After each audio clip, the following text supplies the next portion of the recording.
Hey everyone, and welcome back. In this particular video we're going to be learning about how to connect Spacedesk PC to mobile with USB cable. Now they have this official option where you can head over to communication and interfaces on your Spacedesk drivers console, and once you're there you can see we have a couple of different settings showing up.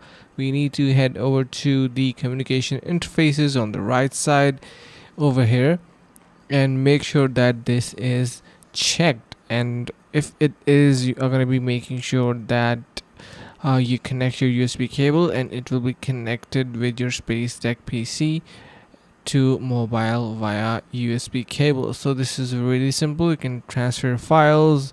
Let's just say you have Lenovo Smart Connect via USB, and you can also, in case of any Android USB cable issues, you need to slowly unplug and plug USB cable for a few minutes, a few times, or you can restart your mobile device and restart your PC, the Windows, the PC that you're using. So yeah, this is how simple it is. I hope this helps. See you in the next video.